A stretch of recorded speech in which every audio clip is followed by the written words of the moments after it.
Pernah nggak kamu mikir, suatu hari dunia ini benar-benar berhenti? Bukan HP yang mati, bukan internet yang down, tapi matahari terbit dari arah yang salah, langit terbelah, gunung hancur, dan seluruh manusia dibangkitkan kembali. Saat itu, tidak ada yang ditanya berapa followers kamu, tidak ada yang peduli seberapa sukses kamu di dunia. Yang ditanya cuma satu, apa yang sudah kamu siapkan sebelum kiamat datang? Apa itu kiamat menurut Al-Quran dan hadis? Pernah nggak sih kamu kepikiran, suatu hari dunia ini bakal benar-benar berakhir, tapi kayak apa sih akhirnya? Bukan cuma film Hollywood dengan ledakan besar, atau cerita fiksi tentang meteor dan alien. Dalam Islam, kiamat adalah kepastian, bukan kemungkinan, bukan wacana, tapi janji Allah yang pasti terjadi. Dalam Al-Quran, Allah berfirman bahwa setiap yang bernyawa akan mati, dan setiap yang hidup di dunia ini akan berakhir. Dunia bukan rumah abadi, ia hanya tempat singgah sementara. Kiamat dalam Islam disebut dengan banyak nama. Ada Yaumul Qiyamah, hari berdirinya manusia, ada Yaumul Hisab, hari perhitungan, ada Yaumul Jaza, hari pembalasan. Nama-nama ini bukan tanpa alasan, karena kiamat bukan hanya soal hancurnya alam semesta, tapi tentang dimulainya kehidupan yang sebenarnya. Anak muda sering berpikir, kiamat masih lama, atau itu urusan orang tua nanti. Padahal Rasulullah SAW bersabda bahwa jarak antara beliau dan kiamat itu sangat dekat, seperti dekatnya dua jari yang dirapatkan. Artinya apa?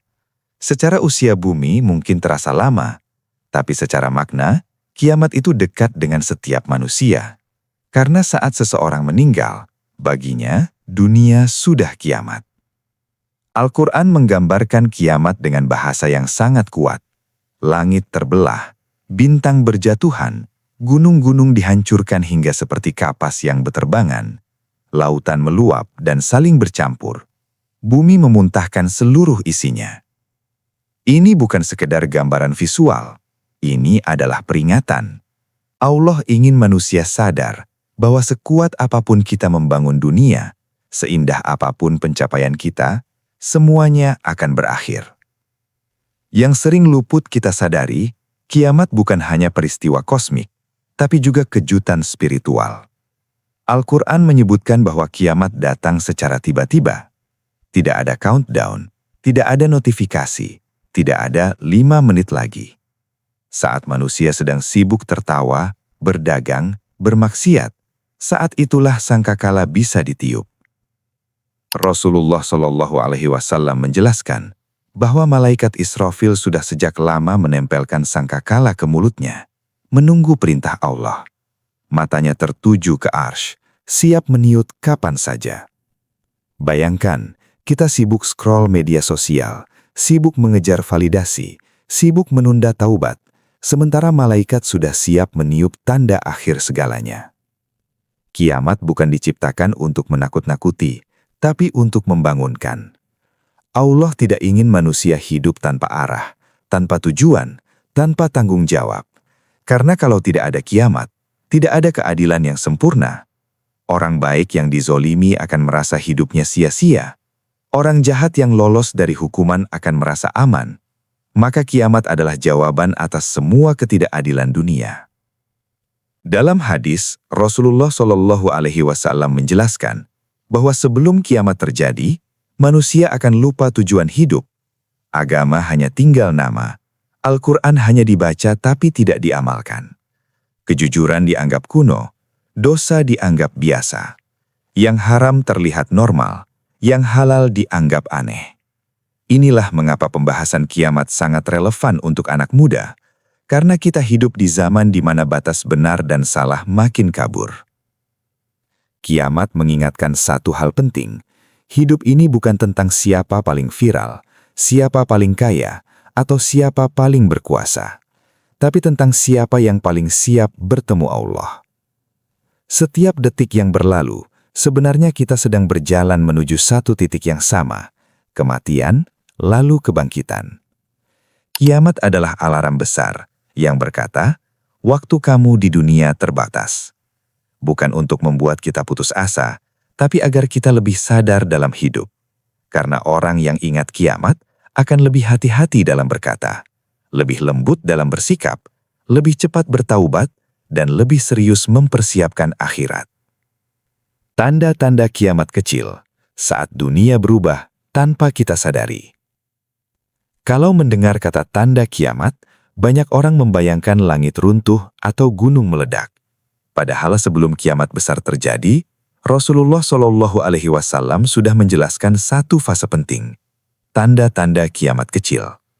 Ini bukan peristiwa besar yang langsung menghancurkan dunia, justru sebaliknya.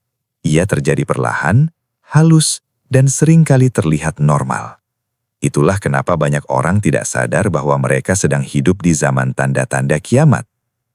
Rasulullah Shallallahu Alaihi Wasallam bersabda bahwa di antara tanda kiamat adalah diangkatnya ilmu dan tersebarnya kebodohan. Hari ini informasi ada di mana-mana. Satu klik ribuan video ceramah, satu swipe ratusan quotes agama. Tapi anehnya, semakin banyak informasi justru semakin sedikit yang benar-benar dipahami dan diamalkan. Ilmu agama tidak hilang dari buku, tapi hilang dari hati manusia. Banyak yang tahu dalil tapi tidak takut melanggar. Banyak yang paham ayat tapi tetap menunda taubat. Rasulullah Shallallahu Alaihi Wasallam juga bersabda bahwa di akhir zaman amanah akan disia-siakan. Hari ini janji mudah diucapkan, tapi mudah pula dilanggar. Kepercayaan dianggap sepele, yang penting untung, yang penting viral, yang penting diri sendiri. Jabatan diberikan bukan kepada yang paling amanah, tapi yang paling dekat, yang paling pintar mencilat, yang paling pandai pencitraan. Ini semua bukan kebetulan, ini tanda. Tanda lain yang Rasulullah Shallallahu Alaihi Wasallam sebutkan adalah banyaknya pembunuhan. Bukan hanya perang besar, tapi pembunuhan tanpa alasan jelas. Orang membunuh tanpa tahu kenapa, dan yang dibunuh pun tidak tahu kenapa ia dibunuh. Hari ini kekerasan jadi tontonan, darah jadi konten, nyawa manusia terasa murah. Kita scroll berita tragedi, lalu lanjut scroll video lucu, seakan tidak terjadi apa-apa. Hati manusia perlahan mengeras. Rasulullah Shallallahu Alaihi Wasallam bersabda bahwa di akhir zaman, zina akan merajalela hingga dilakukan terang-terangan. Dan jujur saja, ini sangat relevan dengan zaman sekarang. Yang dulu dianggap aib, hari ini dipamerkan. Yang dulu disembunyikan, sekarang dijadikan identitas. Bukan hanya dilakukan, tapi dibela. Bukan hanya dibela, tapi dipromosikan. Bahkan orang yang menjaga diri, yang ingin taat, yang ingin istiqomah, sering dianggap kuno dan kolot. Rasulullah Shallallahu Alaihi Wasallam menyebut, akan datang zaman di mana orang yang memegang agama seperti memegang bara api, sakit, berat, dan butuh kesabaran luar biasa. Tanda kiamat kecil lainnya adalah banyaknya fitnah. Fitnah di sini bukan hanya tuduhan palsu, tapi kekacauan informasi. Kebenaran dan kebohongan bercampur. Hoaks menyebar lebih cepat dari fakta. Hari ini satu berita palsu bisa menghancurkan hidup seseorang. Satu potongan video bisa mengubah persepsi dunia. Dan manusia lebih suka percaya apa yang sesuai emosi, bukan yang sesuai kebenaran. Rasulullah Shallallahu Alaihi Wasallam juga menyebutkan bahwa di akhir zaman, waktu terasa semakin cepat. Hari terasa singkat, minggu berlalu seperti hari, bulan berlalu seperti minggu, tahun terasa seperti bulan. Dan kita semua merasakannya. Dulu satu hari terasa panjang, sekarang tiba-tiba sudah malam, tiba-tiba sudah akhir tahun, tiba-tiba umur bertambah. Bukan karena waktu berubah, tapi karena keberkahan waktu dicabut. Manusia sibuk tapi tidak produktif, capek tapi tidak puas. Tanda lainnya, orang-orang bodoh berbicara tentang urusan besar, sementara orang berilmu disingkirkan. Siapa yang paling banyak followersnya, dialah yang didengar. Bukan yang paling benar, tapi yang paling populer. Kebenaran diukur dari like dan views, bukan dari dalil dan akhlak. Rasulullah Shallallahu Alaihi Wasallam juga menyebutkan bahwa akan datang zaman di mana orang yang beribadah, tapi agamanya tidak melewati tenggorokan. Artinya ibadah hanya ritual, tidak mengubah akhlak, tidak membuat rendah hati, tidak membuat takut kepada Allah. Sholat tetap jalan, tapi maksiat juga jalan. Doa tetap dibaca, tapi zolim tetap dilakukan. Semua tanda ini bukan untuk membuat kita panik, bukan juga untuk membuat kita merasa paling benar. Tanda-tanda kiamat kecil ini adalah cermin. Allah ingin kita bertanya pada diri sendiri, di posisi mana aku sekarang? Apakah aku hanya penonton, atau aku ikut menjadi bagian dari tanda itu? Karena kiamat tidak datang tiba-tiba tanpa peringatan, Allah sudah memberi isyarat. Lewat Al-Quran, lewat hadis, lewat realita hidup kita sendiri. Tanda-tanda kiamat besar saat dunia masuk fase akhir. Jika tanda-tanda kiamat kecil terjadi perlahan dan sering dianggap biasa, maka tanda-tanda kiamat besar adalah kebalikannya. Ia datang sebagai kejutan besar, mengguncang dunia, dan menandai bahwa waktu manusia di bumi benar-benar hampir habis. Rasulullah Shallallahu Alaihi Wasallam menjelaskan bahwa tanda kiamat besar akan datang berurutan, seperti manik-manik kalung yang putus, jatuh satu persatu tanpa bisa dihentikan. Artinya, ketika satu tanda besar muncul, yang lain akan segera menyusul. Dan pada fase ini, taubat tidak lagi diterima. Salah satu tanda kiamat besar yang pertama adalah munculnya Al-Masih Ad-Dajjal. Dajjal bukan sekedar tokoh jahat biasa. Ia adalah fitnah terbesar sepanjang sejarah manusia. Rasulullah Shallallahu Alaihi Wasallam menggambarkan Dajjal sebagai sosok yang membawa keajaiban. Ia bisa menurunkan hujan, menyuburkan tanah, memberi makan orang yang mengikutinya. Namun semua itu hanyalah ujian keimanan. Dajjal akan berkata, "Aku adalah Tuhanmu." Dan yang paling berbahaya, banyak manusia akan mempercayainya, bukan karena bodoh, tapi karena iman mereka rapuh. Orang yang lapar akan mengikutinya karena makanan. Orang miskin akan mengikutinya karena harta. Orang yang haus kekuasaan akan mengikutinya karena janji dunia. Inilah kenapa Rasulullah Shallallahu Alaihi Wasallam mengajarkan doa perlindungan dari fitnah Dajjal, bahkan dalam setiap sholat. Setelah itu, akan turun Nabi Isa alaihi salam, bukan sebagai nabi baru, bukan membawa agama baru, tapi sebagai pengikut Nabi Muhammad Shallallahu Alaihi Wasallam. Nabi Isa akan turun di Menara Putih di Damaskus, mematahkan salib, membunuh babi, dan menegakkan keadilan. Ia akan membunuh Dajjal, dan pada masa itu, dunia akan merasakan kedamaian yang belum pernah ada sebelumnya. Harta melimpah, kezoliman berakhir, manusia hidup dalam keadilan. Tapi kedamaian itu tidak berlangsung lama. Setelah itu muncul makhluk mengerikan bernama Ya'juj dan Ma'juj. Mereka adalah kaum perusak. Jumlahnya sangat banyak. Mereka menyebar di bumi, menghancurkan apapun yang mereka lewati. Tidak ada kekuatan manusia yang mampu melawan mereka. Bahkan Nabi Isa alaihi salam pun hanya bisa berdoa kepada Allah. Akhirnya, Allah sendiri yang membinasakan Ya'juj dan Ma'juj dengan cara yang tidak disangka-sangka. Setelah itu, Allah akan mengirim angin lembut yang akan mencabut nyawa setiap orang beriman. Satu persatu, tanpa rasa sakit, tanpa ketakutan. Yang tersisa di bumi hanyalah orang-orang paling buruk.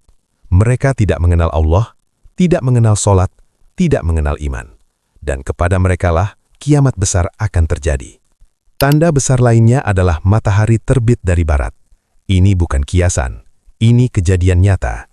Ketika matahari terbit dari barat, manusia akan panik, takut, menyesal. Banyak yang ingin bertaubat saat itu. Banyak yang ingin kembali kepada Allah. Tapi semuanya terlambat. Rasulullah Shallallahu Alaihi Wasallam bersabda, saat matahari terbit dari barat, pintu taubat ditutup. Iman yang datang karena terpaksa tidak diterima.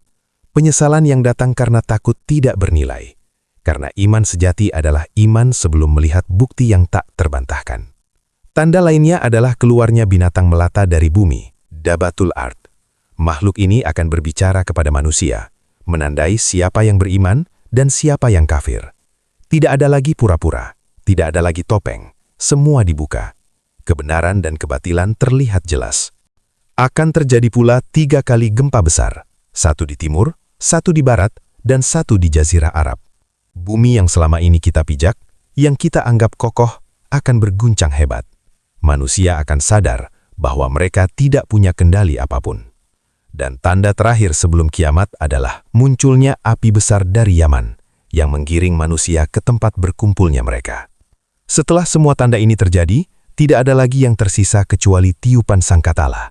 Satu tiupan, semua makhluk mati. Gunung hancur, langit runtuh, dunia berakhir. Inilah akhir dari kehidupan dunia. Tanda-tanda kiamat besar bukan untuk ditakuti secara berlebihan, tapi untuk disiapkan. Karena orang yang siap tidak akan panik, tidak akan menyesal, tidak akan rugi. Tiupan sangkakala saat segalanya benar-benar berakhir. Setelah semua tanda kiamat besar terjadi, setelah dunia dipenuhi ketakutan dan kepastian, maka tibalah satu momen yang tidak bisa dihindari oleh siapapun. Tiupan sangkakala. Ini adalah titik nol kehidupan dunia. Tidak ada negosiasi, tidak ada penundaan, tidak ada satu makhluk pun yang bisa lolos. Rasulullah Shallallahu Alaihi Wasallam menjelaskan bahwa malaikat Israfil telah siap sejak lama. Sangkakala sudah berada di mulutnya. Ia hanya menunggu satu perintah dari Allah. Dan ketika perintah itu datang, satu tiupan saja sudah cukup untuk mengakhiri segalanya. Al-Quran menggambarkan peristiwa ini dengan bahasa yang sangat kuat.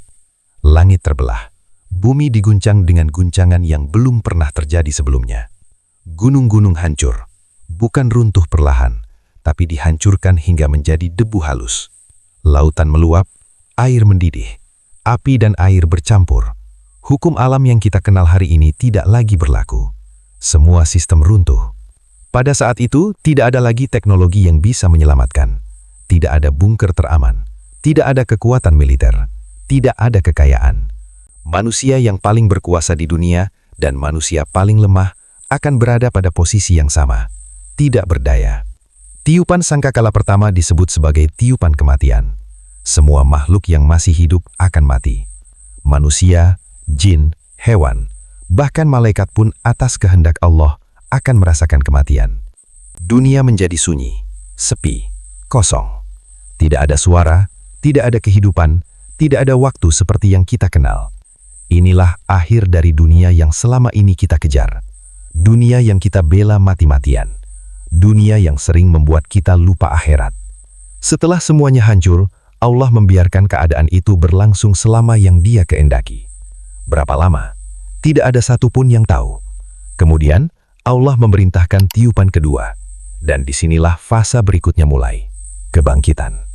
Tiupan sangkakala kedua disebut sebagai tiupan kebangkitan. Pada saat itu, semua manusia sejak Nabi Adam hingga manusia terakhir dibangkitkan kembali. Bukan sebagai bayi, bukan sebagai orang tua, tapi dalam kondisi siap untuk dihisap. Al-Quran menggambarkan manusia bangkit dari kuburnya seperti belalang yang beterbangan. Panik, bingung, takut. Manusia berlari, tapi tidak tahu kemana. Melihat ke kanan, melihat ke kiri, semuanya sama-sama ketakutan. Yang paling mengejutkan, manusia dibangkitkan tanpa harta, tanpa jabatan, tanpa status sosial. Yang kaya dan miskin sama, yang terkenal dan tidak dikenal sama, yang viral dan tidak viral sama. Semua topeng dunia dilepas. Yang tersisa hanyalah amal. Pada hari itu, ibu lari dari anaknya, anak lari dari orang tuanya, suami tidak peduli pada istrinya, sahabat tidak mengenal sahabatnya. Bukan karena benci, tapi karena takut memikirkan nasib sendiri. Setiap orang hanya memikirkan satu hal, bagaimana dengan aku? Allah menggambarkan hari itu sebagai hari yang sangat panjang. Satu hari terasa seperti 50.000 tahun. Bukan karena waktu melambat, tapi karena beratnya penantian dan ketakutan. Manusia berkeringat sesuai dengan amalnya. Ada yang keringatnya hanya sampai mata kaki, ada yang sampai lutut, ada yang sampai dada, dan ada yang tenggelam dalam keringatnya sendiri. Ini bukan metafora, ini gambaran betapa seriusnya hari itu. Pada fase ini, manusia akan digiring ke padang mahsyar, tempat berkumpul seluruh manusia. Tidak ada tempat berteduh, tidak ada tempat bersembunyi. Matahari sangat dekat, kecuali satu golongan yang mendapatkan naungan Allah. Mereka bukan orang paling kaya, bukan paling terkenal, tapi orang-orang yang hidupnya di dunia selalu terikat dengan Allah. Anak muda yang tumbuh dalam ketaatan, orang yang hatinya terpaut pada masjid, orang yang ikhlas bersedekah, orang yang menahan diri dari maksiat karena takut kepada Allah. Pada titik ini, manusia mulai sadar bahwa hidup di dunia hanyalah ujian singkat. Semua yang dulu terlihat besar, sekarang terasa kecil. Semua yang dulu dianggap sepele, sekarang terasa sangat penting. Dan setelah penantian panjang itu, satu demi satu manusia akan dipanggil. Bukan dengan nama panggilan, bukan dengan gelar, tapi dengan nama asli dan amalnya. Hisab, timbangan amal, dan akhir perjalanan manusia. Setelah kebangkitan, setelah penantian panjang di padang mahsyar, setelah keringat, ketakutan, dan kebingungan manusia, maka tibalah fase yang tidak bisa dihindari siapapun. Hisab. Inilah momen ketika hidup kita diputar ulang. Bukan versi yang kita ceritakan ke orang lain, tapi versi yang Allah catat tanpa ada satu detik pun terlewat. Semua akan diperiksa, bukan hanya perbuatan besar, tapi juga hal-hal kecil yang dulu kita anggap sepele. Ucapan, pandangan mata, isi hati, niat tersembunyi. Bahkan dosa yang kita kira sudah dilupakan manusia, tetap tercatat rapi. Allah berfirman, bahwa pada hari itu, manusia akan diperlihatkan amalnya. Sekecil apapun, seberat biji sawi pun, semuanya akan tampak. Tidak ada pengacara, tidak ada pembelaan palsu, tidak ada alasan. Mulut dikunci, tangan berbicara, kaki bersaksi, kulit menceritakan apa yang pernah kita lakukan. Semua anggota tubuh yang dulu kita pakai untuk bermaksiat, hari itu menjadi saksi yang jujur. Dan inilah keadilan sejati. Bagi orang beriman yang sungguh-sungguh, hisab bisa menjadi ringan. Bahkan ada yang masuk surga tanpa hisab. Tapi bagi mereka yang hidupnya penuh kelalaian, hisab menjadi sangat berat. Setelah hisab, amal manusia akan diletakkan di mizan. Timbangan amal. Bukan sekadar banyak atau sedikit, tapi berat atau ringannya di sisi Allah. Satu amal kecil yang ikhlas bisa lebih berat daripada ribuan amal besar yang penuh riya. Sedekah kecil dengan hati tulus, menahan maksiat saat sendirian, menangis karena takut kepada Allah, sabar saat disakiti. Semua itu punya nilai besar. Sebaliknya, amal besar tanpa keikhlasan, tanpa niat karena Allah, bisa menjadi debu yang berterbangan. Allah tidak melihat seberapa hebat kita terlihat di dunia, tapi seberapa jujur kita di hadapannya. Setelah mizan, manusia akan menuju satu jalur yang sangat menegangkan. Sirat. Sirat adalah jembatan yang terbentang di atas neraka. Lebih tipis dari rambut, lebih tajam dari pedang. Setiap orang harus melewatinya. Tidak ada jalur alternatif. Kecepatan seseorang melewati sirat tergantung amalnya. Ada yang melintas secepat kilat, ada yang seperti angin, ada yang berlari, ada yang berjalan, ada yang berangkak, dan ada yang terjatuh ke dalam neraka. Di bawah sirat, api neraka menyala hebat. Kait-kait tajam siap menarik siapa saja yang amalnya tidak cukup kuat. Pada saat itu, tidak ada lagi yang bisa menolong kecuali rahmat Allah. Nabi Muhammad SAW berdiri di sana, memohon, "Ya Allah, selamatkan umatku." Dan setelah sirat, manusia sampai pada keputusan akhir, surga atau neraka. Surga bukan sekadar taman indah, ia adalah tempat tanpa sakit, tanpa sedih, tanpa kecewa, tanpa kehilangan. Tidak ada air mata, tidak ada perpisahan, tidak ada rasa takut. Yang paling indah, bukan istananya, bukan sungainya, tapi melihat Allah. Sementara neraka adalah penyesalan tanpa akhir. Api yang tidak pernah padam, rasa sakit yang terus berulang. Penghuni neraka ingin kembali ke dunia, bukan untuk kaya, bukan untuk terkenal, tapi hanya untuk satu kali sujud, satu kali taubat, tapi waktu itu sudah habis. Inilah kenapa pembahasan kiamat bukan cerita horor, bukan dongeng. Ini adalah peringatan cinta dari Allah. Allah tidak ingin manusia binasa. Allah ingin kita sadar selagi masih ada waktu. Karena hari ini, kita masih bisa memilih. Masih bisa berubah. Masih bisa memperbaiki niat. Masih bisa kembali. Kiamat pasti datang. Tapi yang paling penting bukan kapan kiamat terjadi. Yang paling penting adalah sudah sejauh apa kita mempersiapkan diri saat kiamat datang. Jika kamu suka konten seperti ini, Satu langkah positif setiap hari. Jangan lupa like, komen, dan subscribe.